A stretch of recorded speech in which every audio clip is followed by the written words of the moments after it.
Hi friends, நான் தான் தினேஷ் பேசுகிறேன்.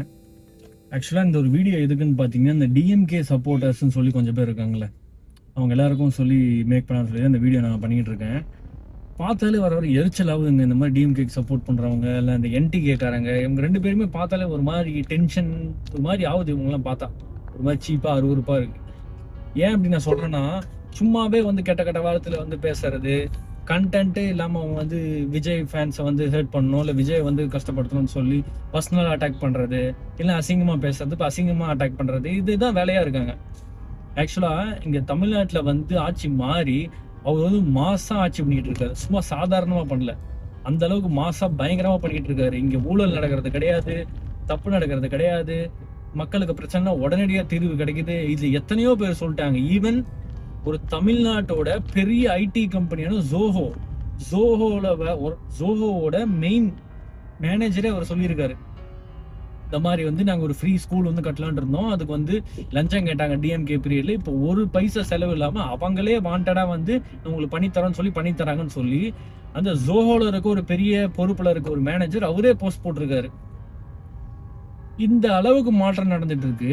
இருந்தாலும் இந்த டிஎம்கே காரங்க வந்து பேசுறது என்னன்னா, மக்களுக்கு வந்து விஜய் பிடிக்கல, மக்கள் வந்து விஜய் வெறுக்கிறாங்க, மக்கள் வந்து ஓட்டு போட்டுட்டு மக்கள் கஷ்டப்பட்டு இருக்கு. எந்த மக்கள்லயும் அவங்க கிட்ட வந்து சொன்னாங்க?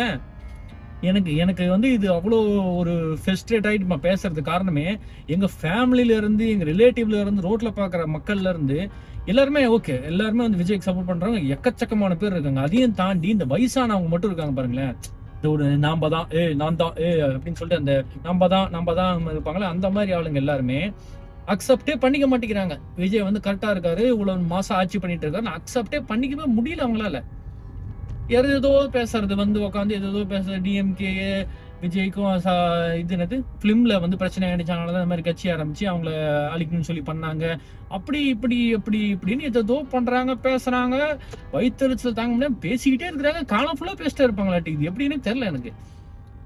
ஆனா ஒண்ணு மட்டும், இதை வந்து அந்த பர்சன் யாராவது இருந்தாங்கன்னா, உங்களுக்கு தெரிஞ்சவங்க யாராவது இருந்தாங்க, அவங்களுக்கு அனுப்பிச்சு விட்டுங்க. அனுப்பிச்சு விட்டு சொல்லுங்க, நீங்க என்னதான் பண்ணாலும் தளபதி கண்டுக்க கூட போறது கிடையாது. நீங்க வந்து அவதூறு பரப்பினாலும் சரி, அசிங்கமா பேசினாலும் சரி, கெட்ட வார்த்தை பேசினாலும் சரி, இல்ல வந்து டிவிக்குள்ள இருக்க விர்ச்சுவல் வாரிஸ் எங்களை மாதிரி ஆளுங்களை அட்டாக் பண்ணாலும் சரி, யாருமே இதை பத்தி கண்டுக்க போறது கிடையாது. ஃபுல் பாசிட்டிவா ஃபுல் நோக்கத்தோட இங்க என்னென்ன நல்லது பண்ணுமோ அதை மட்டும் தான் நாங்க பண்ணிக்கிட்டு இருப்போம், அதை மட்டும் தான் பண்ணுவோம். அதையும் மீறி நீங்க வந்து ஏதாவது பேசிக்கிட்டு சண்டை போட்டுக்கிட்டு இன்னும் வேற ஏதாவது பண்ணிட்டு இருந்தீங்கன்னா, அதுக்கு நிர்வாகம் பொறுப்பாக முடியாது. தளபதி சொன்ன மாதிரி திரும்ப உங்களுக்கு அடிதான் விடணும்னா நாங்கள் ரீல்ஸ் திரும்ப எடுத்து போட்டுட்டே தான் இருப்போம். ஒருத்தன் சம்மந்தமே இல்லாமல் விஜய் வந்து ரீல்ஸ் போட்டு இந்த மாதிரி நான் வந்து ஜேசன் சஞ்சய் ஆஹா ஓஹோன்னு சொல்லி பேசி அவனை வந்து அரெஸ்ட் பண்ணி இப்போ உள்ள வச்சு போட்டாங்க. அந்த பையன் வந்து பயந்துட்டு அரெஸ்ட் பண்ண கூட வரல, அதாவது போலீஸ் அரெஸ்ட் பண்ண வராங்க, போய் ஒளிஞ்சுக்கிட்டான். இந்த மாதிரி பயந்தாங்கொழிலாம் கட்சியில் வச்சுக்கிட்டு அதுவும் என்ன சொன்னாங்கன்னா, அரெஸ்ட் பண்ணதுக்கப்புறம் இந்த மாதிரி வந்து ஒரு இது இல்லையா, ஃப்ரீடம் இல்லையா, இந்த மாதிரி ஃப்ரீடமே வந்து இந்த ஆட்சியில் வந்து இல்லை, நம்மள வந்து பேச விட மாட்டேன்றாங்க அப்படின்னு சொல்லி என்னென்ன சொல்றானுங்க பாருங்களேன். ஏதோ பேசிக்கிட்டே இருப்பானுங்க. இந்த மக்களை வந்து டைவெர்ட் பண்றதுக்காக. அதாவது இந்த மக்கள் கூட கொஞ்சம் தெளிவா இருக்காங்க. இந்த டிஎம்கே சப்போர்ட்டர்ஸ் இருக்காங்க, அவங்களுக்கு கொஞ்சம் தீனி வேணும் போல. அந்த தீனிக்காக என்ன பண்றாங்கன்னா, இந்த மாதிரி ஒரு விஷயத்தை வந்து இவங்களே கிரியேட் பண்றாங்க. பிரச்சனையே இருக்காது. இந்த பையன் போய் கேட்ட வார்த்தையில விஜய் தளபதி சிஎம் வந்து பேசுறது, சிஎம்மோட பசங்களை பேசுறது, சிஎம்மோட ஒய்ஃபை பேசுறது, இந்த மாதிரிலாம் பேசினா சும்மா இருப்பாங்களா? இல்ல, எனக்கு புரியல. சிஎமோட ஒய்ஃப் எங்க இருந்து வந்தாங்க இந்த பார்ட்டி இதுக்குள்ள எங்க இருந்து வந்தாங்க? அப்புறம் ஜேசன் சஞ்சய் விஜயோட பையன் எங்க இருந்து வந்தாங்க இதுக்குள்ள? எதுக்கு அவங்களெல்லாம் வச்சு இழுத்து கம்பேர் பண்ணி பேசணும்? ஒரு மாதிரி அசிங்கமா சீப்பா இந்த ஆளுங்கெல்லாம் பிஹேவ் பண்ணிருக்காங்க இந்த டிஎம்கே கட்சிக்காரங்க, இந்த என்டிகே கட்சிக்காரங்க. அது எப்படி இருக்காங்கன்னா, இப்ப வந்து ஒருத்தன் டிஎம்கே கட்சிக்காரன் டிவிகே அடிச்சு பேசினா சரி, இவன் போய் அந்த என்டிகே காரன் அந்த சப்போர்ட் பண்ணி பேசுறது. எவன் டிவிகே வந்து ஹர்ட் பண்றானோ அவனெல்லாம் இவனுக்கு சப்போர்ட் பண்றானுங்க. டே, என்னடா இதெல்லாம் தம்பி, நியாயமா இருக்காப்பா அதெல்லாம் அப்படிங்கிற மாதிரிதான் இருக்கு. ஏதாவது ஒரு கருத்தோ இல்ல ஏதாவது ஒரு தப்பு நடக்குதுனாலோ அதை வந்து சொல்லுங்க, அதை வெளிப்படையா பேசுங்க, உண்மையா பேசுங்க, நேர்மையா பேசுங்க, நியாயமா பேசுங்க, கெட்ட வார்த்தை யூஸ் பண்ணாம பேசுங்க. அதை விட்டுட்டு வந்து அசிங்கமா பேசிக்கிட்டு ஆஹா ஓன்னு சொல்லிக்கிட்டு இதெல்லாம் வந்து கேட்டா வந்து நாங்க இத்தனை வருஷம் பழைய கட்சி, எத்தனை வருஷம் இந்த கட்சி, இத்தனை வருஷம் புடுங்கின கட்சி அப்படி இப்படிங்கிறீங்களா? இத்தனை வருஷம் பழைய கட்சியா இருந்தா ஒரு நியாயம், தர்மம், மரியாதை எல்லாம் தெரிஞ்சிருந்துருக்கணும்ல. இப்ப வந்து என்ன சொல்றது, ஒரு சின்ன பசங்க வந்து கோவப்பட்டா ஒரு சொல்லலாம், இவன் சின்ன பையன் அவன் கோவப்படுவான்னு சொல்லி. ஏன்னா நாங்களே சின்ன பசங்க, நீங்க சொல்றீங்கல்ல, நாங்களே கோவப்படாம மூடிட்டு தான் இருக்கோம். நீங்க பண்றது, நீங்க பேசுறது, நீங்க விஜய் அண்ணாவை திட்டுறதுல இருந்து எல்லாம் இப்படி வெறியா வருது. பார்த்தாலே எவன்டா அவனுங்க இப்படி எல்லாம் பேசுறானுங்க, இவனுங்களாம் யார், அவனுங்களாம் மனுஷனுங்களா இல்ல வேற ஏதாவது சாக்கடையா? இவங்க பார்த்தா சும்மா விடக்கூடாதுங்கிற அளவுக்கு வெறி வருது. இன்னும் எதுவும் பண்ணலையே நாங்களாம். ஏன்னா விஜய் என்ன சொல்லியிருக்காரு, இப்படிதான் இருக்கணும் அப்படிதான் இருக்கணும்னு சொல்லி. அவரோட வழியில் நாங்க வரவங்க நாங்க எப்படி இருப்போம், அவரை மாதிரி தான் இருப்போம். அது உங்களுக்கு புரிய மாட்டேங்குது. ஒண்ணு மட்டும் நல்லா ஞாபகம் வச்சுக்கோங்க, தளபதி அண்ணாவுக்கு இருக்க ஃபேன் பேஸ் இது வரைக்கும் இந்தியாவிலே யாருக்கும் அந்த மாதிரி கிடையாது. சும்மா சாதாரண விஷயம் கிடையாது. அப்படி ஒரு ஃபேன் பேஸ் இருக்க ஒருத்தர் அந்த ஃபேன்ஸ் வந்து கரெக்டா வழி நடத்திட்டு போயிட்டு இருக்காரு. இது ஒரு சின்ன விஷயம் கிடையாதுங்க. இது சத்தியமா சின்ன விஷயம் கிடையாது. இப்போ நானே அந்த இடத்துல இருக்கல, வேற ஏதாவது இடத்துல இருக்காங்கன்னா ஒரு திமிர் இருக்கும், நமக்கு வந்து இவ்வளவு பேர் சப்போர்ட் இருக்காங்களே, நம்ம என்ன வேணாலும் பண்ணிக்கலாம் வாங்கடா அப்படின்னு சொல்லி.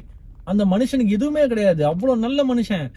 அந்த மனுஷனை பிடிச்சி அட்டாக் பண்ணிட்டு, தாக்கிக்கிட்டு, கெட்ட கெட்ட வார்த்தையில பேசிக்கிட்டு, சம்பந்தமே எல்லாம் ஃபேமிலி வச்சு அட்டாக் பண்ணிக்கிட்டு, அதாவது உங்க ஃபேமிலியில் டைவர்ஸுங்கிற ஒரு விஷயம் மூவ் ஆனது ஒரு பிரைவேட்டான இடத்துல தான் எங்களுக்கு நடக்கணும். அந்த மாதிரி வந்து பப்ளிக் தெரியக்கூடாது, எங்க ஹஸ்பண்ட் வந்து ஃபேமஸான ஆளு, இந்த விஷயம் வந்து வெளியே தெரியக்கூடாதுன்னு சொல்லி அவங்க ஒய்ஃப் வந்து அப்ளை பண்ணிருக்காங்க. அதையும் தாண்டி அந்த விஷயத்தையும் நீங்க இன்னும் பேசிக்கிட்டு இருக்கீங்க. நீங்க எவ்வளவு கேவலமான ஆளுங்க சத்தியமா. அப்ப நாங்களாம் இன்னும் வந்து பேசினோம்னா என்ன ஆகும்? இப்ப உதயநிதி ஸ்டாலின்லாம் யார் போஸ்டர் ரீபோஸ்ட் பண்றான்னு தெரியும்ல. இல்ல நாங்க என்ன தெரியலன்னு சொல்லுங்க, போட்டு வேணா காட்டுறோம், ஒன்னொன்னா நாங்க போட்டு காட்டுறோம். அப்புறம் கருணாநிதி ஒரு பொண்டாட்டி கிடையாது. நான் இது ஒன்றும் நார்மலைஸ் பண்ண கிடையாது. இருந்தாலும் பர்சனல் விஷயத்த பர்சனலா தான் பார்க்கணும். இதுதான் கரெக்ட். அவங்க பர்சனல்ல எப்படி இருக்காங்கன்னு சொல்லி இப்ப வந்து விஜய் அடிக்கிறதுக்கு காரணமே இல்லை. ஒரே ஒரு காரணம் இந்த காரணம், அதனால இந்த காரணத்தை வச்சு பேசிக்கிட்டு இருக்கிறது. அப்புறம் விஜய்க்கு சப்போர்ட் பண்றவங்களும் இப்படி விஜய்க்கு சப்போர்ட் பண்றாங்களா அப்படின்னு அது அடுத்த ஒரு காரணம். நான் ஒரு அக்காவோட ரீல் வீடியோ பார்த்திருந்தேன். விஜய்க்கு சப்போர்ட் பண்றவங்களும் யாரும் பொண்ணு தராதீங்க ஓ ஆ ஊன்ட்டு எப்படி இருந்தாங்க. டே என்னடா இவனுங்க படிச்சுதான் இருக்கானுங்களா இல்ல படிக்கலையா இல்ல வந்து என்ன தற்கூறீங்களானே தெரியல. என்ன இவனுங்க என்ன பண்றேனே தெரியல. தயவு செஞ்சு உங்களுக்கு ஏதாவது விமர்சனம் பண்ணணும்னாலும் சரி, இல்ல வந்து ஒருத்தனோட தப்ப வந்து பாயிண்ட் அவுட் பண்ணாலும் சரி, அதை வந்து வெளியே சொல்றதுக்கு ஆயிரக்கணக்கான நல்ல வழிகள் இருக்கு. கெட்ட வழி இல்லை, ஆயிரக்கணக்கான நல்ல வழிகள் இருக்கு. பொறுமையா பேசலாம், பொறுமையா சொல்லலாம், எக்ஸ்பிளனேஷன் பண்ணலாம். அதை விட்டுட்டு ஒரு ஃபேமஸ் ஆகணும், நம்ம ரீல் போட்டா ஃபேமஸ் ஆகணும், அது வந்து ரீச் ஆகணுங்கிறதுக்காக அசிங்கமா திட்டிக்கிட்டு, இந்த அசிங்கமா ரியாக்ட் பண்ணிக்கிட்டு, விஜயோட ஃபேமிலி ரியாக்ட் பண்றது, அப்புறம் டிவிக்கு யாரையாவது சப்போர்ட் பண்றாங்களோ அவங்கள வச்சு கலாய்ச்சிக்கிட்டு இருக்கிறது, அப்புறம் யாராவது கண்டென்ட் போட்டாங்கன்னா அவங்க கண்டென்ட் கீழே போய் கண்டபடி திட்டுறது. அதுவும் திட்டுறவனுக்கு எப்படின்னா ஒரு ஒரு ஆம்பளைங்களே இல்லையாட்டி, இது ஆம்பளைங்களே இல்லையாட்டி, இது பொம்பளைங்களே இல்லையாட்டி, அது என்ன பெறுவீங்கன்னு தெரியல. அந்த அளவுக்கு வந்து ஃபேக் ஐடியில இருந்து வந்து மேடம் அண்ட் நண்பா நண்பீஸ் வந்து கமெண்ட் பண்றது கெட்ட வார்த்தையில. உங்களுக்கு தைரியம் இருந்தா நீங்க வந்து தமிழ்நாட்டில் தான் பிறந்து தமிழனா இருந்தா உங்களோட போட்டோ வச்சிருக்க ஐடியில இருந்து மெசேஜ் பண்ணணும். யாருக்கு அது பண்றது, இந்த கெட்ட வார்த்தை போடுறது, அது முடியல. அப்ப மூடிட்டு இருக்க வேண்டியது தானே. அது எப்படி ஒருத்தவங்க திட்டுறதுக்கு மட்டும் வந்து ஃபேக் ஐடி, நல்லது சொல்றதுக்கு உங்க ஒரிஜினல் ஐடி, இது என்ன பொழப்பு? எங்க வந்து தமிழ்நாடு போகுதுன்னே தெரியல. அதுவும் இந்த சீமான்னு சொல்லிட்டுலாம் ஒருத்தர் இருக்கிறாரு, ஐயா பெரிய ஐயா, அவர்லாம் கடவுளுக்கும் மேல. அம்மா சாமி, தமிழ்ன்ட்டு திறநிதி வாங்கி இங்க தமிழ்நாட்டில் இருக்க மக்கள் கிட்ட இருந்து காசை வாங்கி லிட்ரலி பிச்சை எடுத்து, எனக்கு அந்த ஆள் வந்து ஃபர்ஸ்ட் ரொம்ப பிடிச்சது. அதுக்கப்புறம் எப்படி அசிங்க மாத்தி பேசி ஒரு அந்த சீப்பா இருக்க அவங்கள பார்க்க எனக்கு அதனால சுத்தமா பிடிக்கல. மக்கள் கிட்ட இருந்து காசு வாங்குறது என்ன, இந்த வயசான பாட்டிங்க எல்லாம் மீட்டிங்ல இருந்து காசு தருவாங்க, அதெல்லாம் பார்த்தா அப்படியே கொடுமையா இருக்கு. ஆனா அந்த காசை வாங்கிட்டு இவனுக்கு ஒரு நாளாவது பண்ண கிடையாது. சீமான் இது வரைக்கும் பண்ண நல்லா யாரும் சொல்லுங்க பார்ப்போம். யாருக்கு சாப்பாடு போட்டாரு, எந்த மக்களுக்கு, ஏழை எளிய மக்களுக்கு சாப்பாடு போட்டிருக்காரு, யாருக்கு என்ன உதவி பண்ணியிருக்காரு கொஞ்சம் சொல்லுங்க. தளபதி பண்ணாரியா? தளபதி எக்கச்சக்கமான உதவி பண்ணாரு, அதை பத்திலாம் அவனு பேச மாட்டேங்கான. சீமான் ஒண்ணுமே பண்ணல. திருநெல்வேலி சீமான் போனுக்கே பொறுக்கல போல. ஷோப்பா சாமி, நாம எதுக்கு பம்புதான் அந்த மாதிரிங்க. ஒன்னும் சொல்றதுக்கு இல்ல. சீமானுன்னா வண்டிக்கே போறதுல, இங்க இருக்க போன் ஸ்டாண்டுக்கே போறதுல எல்லாம் உழுவுது புடிங்கிட்டு. சரிங்க, இதுக்கு மேல நான் இந்த வீடியோ வந்து சொல்றது எதுக்குன்னா, இந்த பார்ட்டிஸ் வச்சு பேசாது, ஃபேமிலிக்குள்ள பேசாதீங்க. உங்களுக்கு வந்து ஒருத்தவங்களை பிடிச்சிருந்தா மூடிட்டு அதோட வச்சுக்கோங்க.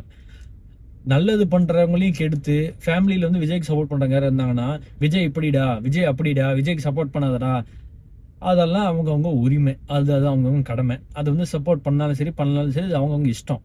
ஏன்னா இப்போ என்ன சொல்றது, ஒரு ஒரு காமனான விஷயங்க. இப்போ ஒரு ரவுடிக்கு போய் சப்போர்ட் பண்ணா கேட்கலாம், இல்லை ஒரு ரேபிஸ்டுக்கு சப்போர்ட் பண்ணா கேட்கலாம், இல்லைன்னா எவனாவது கலாச்சாரம் அழிக்கிறான் அந்த மாதிரி ஆளுக்கு சப்போர்ட் பண்ணா கேட்கலாம். நல்லது பண்றவங்களுக்கு சப்போர்ட் பண்ணா என்னைக்கு கேட்குறீங்க நீங்க? எனக்கு புரியல. தளபதி கட்சியில் இருக்க ஒருத்தரும் நல்லது பண்ணியிருக்காங்க. எங்களை மாதிரி இருக்க ஆளுங்கள்ல இருந்து ஒரு சின்ன பையன்ல இருந்து அவர்ல இருந்து எல்லாருமே நல்லது பண்ணியிருக்காங்க. ரத்த தானத்துல இருந்து சாப்பாடு கொடுக்கறதுல இருந்து. இதெல்லாம் சொல்லி காட்டணும்னு அவசியம் இல்லை. இருந்தால் உங்களுக்கு புரியலையே, அப்புறம் புரியல சொல்லுதே நான் காட்ட முடியும். தயவு செஞ்சு உங்களுக்கு பிடிக்கலன்னா மூடிட்டு இருங்க. அவர் என்னைக்கு தப்பு பண்றாரோ, இந்த மாதிரி கொடுமையான தப்புலாம் பண்றது வாழ்க்கையில வாய்ப்பே கிடையாது. அதனால இந்த மாதிரி வந்து சப்போர்ட் பண்ணாதீங்க, அப்படி பண்ணாதீங்க, இப்படி பண்ணாதீங்க நீங்க சொல்லாதீங்க. நீங்க வந்து ரேப் பண்ற கட்சிக்கு சப்போர்ட் பண்றீங்க, அசிங்கமான கட்சிக்கு சப்போர்ட் பண்றீங்க, ரவுடிசம் பண்ற கட்சிக்கு சப்போர்ட் பண்றீங்க, திரள் நிதியில இருந்து அப்புறம் என்னது காசு வாங்கி சப்போர்ட் பண்றதுல இருந்து அப்புறம் லஞ்சம் வாங்குற இதுல இருந்து எல்லா கட்சி அந்த இந்த டிவிக்கு தவிர மீதி இருக்க எல்லா கட்சியுமே இந்த மாதிரி தப்பு தப்பான வேலையெல்லாம் பண்றாங்க. என்டிகே லஞ்சம் வாங்குற எல்லாம் அவங்க ஆட்சியிலே இல்லையா, அது லிஸ்ட்லயே சேர்க்காதீங்க, அதை விடுங்க. ஆட்சியில் இருந்த கட்சி எல்லாமே லஞ்சம் வாங்கினாங்க. இதுக்கெல்லாம் சப்போர்ட் பண்றீங்க. ஆனா இப்போ ஒரு மனுஷன் கஷ்டப்பட்டு வந்து ஒரு மக்கள் சப்போர்ட்ல வந்து ஒரு ஃபயரா இப்போ வந்து மாசா ஆட்சி பண்ணிருக்காரு. அதையும் பொறுக்க முடியாம சும்மா வீட்டுல இருக்கவங்க சொல்லிட்டு, வெளியே இருக்கவங்க சொல்லிட்டு, விஜய்க்கு சப்போர்ட் பண்றவங்க சொல்லிட்டு, வயசானவங்களும் கொஞ்சம் யோசிங்கயா. இங்க இப்ப இருக்க நிலைமைக்கு மாதிரி அப்டேட் ஆகுங்க. கொஞ்சம் தயவு செஞ்சு அப்டேட் ஆகுங்க. நல்லாவே இல்லை நீங்க பண்றதெல்லாம், சுத்தமா நல்லா இல்லை. இப்போ யாராவது வயசானவங்க பேசினாலும் அந்த இடத்துல ஒரு சின்ன பையன் அமைதியா இருக்கானா, அதுக்கு உங்க மேல இருக்க மரியாதை மட்டும்தான். அதுக்கு நம்ம தப்பு பண்றாங்கிற அர்த்தம் கிடையாது. விஜய்க்கு சப்போர்ட் பண்ணி விஜய் வந்து நீங்க கேவலமா பேசினா கூட அந்த இடத்துல அவங்க அமைதியா இருக்காங்கன்னா, நீங்க அவங்க வீட்டுல பெரிய மனுஷங்கிறனால மட்டும்தான். விஜய் தப்பு பண்றாங்கிறதுனால கிடையாது. அதை மட்டும் நல்லா புரிஞ்சுக்கோங்க. முடியல. இப்போ ஒரே ஒரு சிம்பிளான ஒரு கேள்வி. நீங்க வந்து உதயநிதிக்கு சப்போர்ட் பண்றீங்க, ஸ்டாலின் சப்போர்ட் பண்றீங்களா? இப்ப நான் விஜய் எனக்கு சப்போர்ட் பண்ற ஒரு ஆள், டிவிகேல இருந்து ஒரு ஐடில ஒரு அன்அஃபிஷியலா சப்போர்ட் பண்ற ஆள்னு வச்சுக்கோங்க. நான் இவ்வளவு ஃப்ளூயண்டா பேசுற அளவுக்கு உதயநிதி ஸ்டாலின் பேசுவாரா? நான் சேலஞ்ச் விடுறேன். உதயநிதி ஸ்டாலின் பேசட்டும், அதுக்கப்புறம் நான் பாத்துக்கிறேன். அது கூட தெரியாது உங்க ஆளுக்கு. பேப்பர் பார்த்து படிச்சுக்கிட்டு இருக்க ஒரு ஆளை நீங்க சப்போர்ட் பண்றீங்க. சரி, அதை எல்லாத்தையும் விடுங்க. இது எல்லாத்தையும் விட்டுட்டு யாருங்க அவங்க நல்லது என்னங்க பண்ணாங்க, அதை கொஞ்சம் சொல்லுங்களேன். எனக்கு புரியவே மாட்டேங்குது. நீங்க சப்போர்ட் பண்றது காரணமே புரிய மாட்டேங்குது. நல்லது என்னங்க பண்ணாங்க? ரேப் பண்ணவங்களை கேள்வி கேட்டாங்களா? ஹராஸ்மெண்ட் பண்ணவங்க கேள்வி கேட்டாங்களா? இல்ல அவங்க கட்சியிலேயே லஞ்சம் வாங்கினவங்களுக்கு கேள்வி கேட்டாங்களா? இல்ல அவங்க கட்சியில இருக்க ஒரு 2 வயசு குழந்தைய ரேப் பண்ண அப்ப கேள்வி கேட்டாங்களா? ஒண்ணுமே கிடையாது. இருந்தாலும் சப்போர்ட் பண்றீங்க. தயவு செஞ்சு கொஞ்சம் திருந்துங்க. உங்க ஃபேமிலிய இங்க இப்போ தமிழ்நாட்டுல ஏதோ ஒரு பிரச்சனை நடக்குதுன்னா, அந்த பிரச்சனை நம்ம ஃபேமிலி இருந்தா எப்படி இருக்கும்? இது வந்து கரெக்ட்டா, தப்பான்னு அந்த மாரி யோசிங்க. அத விட்டுட்டு கீழ்த்தனமா யோசிக்காதீங்க. இந்த கரூர்ல போய் இறந்தது கூட விஜய் மேல தான் தப்பு சொல்லிட்டு இருக்காங்க இந்த பூமர் அங்கிள்ஸ்லாம். விஜய் எப்படியா பொறுப்பாக முடியும்? கவர்மெண்ட் பண்ண தப்பு அது. இப்போ ஒரு இடத்துல ஃபங்க்ஷன்னாலோ இல்ல ஒரு இடத்துல வந்து ஏதோ ஒரு கூட்டம் கூடினாலோ அந்த கவர்மெண்ட் கிட்ட தானே போய் பர்மிஷன் கேட்கறோம். போலீஸ் கிட்ட தானே பர்மிஷன் கேட்கறோம் ஃபர்ஸ்ட். அப்படின்னா அந்த போலீஸ் தான் கரெக்டா பர்மிஷன் கொடுத்து கரெக்டான ஆளுங்கெல்லாம் வச்சு கரெக்டா மெயின்டைன் பண்ணி இருந்திருந்தாங்க. கூட்டம் கிரௌடு ஃபார்ம் ஆகாம கண்ட்ரோல் பண்ற வேலை போலீஸ்க்கு தான் இருந்திருக்கு. அப்புறம் எதுக்கே பர்மிஷன் வாங்க சொன்னீங்க? பர்மிஷன் வாங்காம இருந்ததால அவங்களே பவுன்சர் வச்சு தடுத்து இருப்பாங்க. உங்ககிட்ட பர்மிஷன் வாங்கி இவ்வளவு பேர் தான் வரணும், இங்க வரணும், அங்க வரணும், அங்க நிக்க கூடாது, இங்க நிக்க கூடாது, பஸ்ல அங்க இருந்து பேசக்கூடாது, இங்க இருந்து பேசக்கூடாது, கையாட்டக்கூடாது, அது இதுன்னு சொல்லிட்டு திரும்ப வந்து பாதுகாப்பு கூட கொடுக்காம நீங்க கொன்னுட்டு நீங்க மத்தவங்க சொல்றீங்களா? கவர்மெண்ட் பண்ண தப்ப கவர்மெண்ட் மட்டும்தான் பொறுப்பேற்க முடியும். அதனால தான் கவர்மெண்ட் வேலை அவர் தந்திருக்காரு. அதுக்கும் குறை. எங்க போய் திருந்துவீங்களா இல்ல திருந்த மாட்டீங்களா, இப்படியே தான் இருக்க போறீங்கன்னு தெரியல.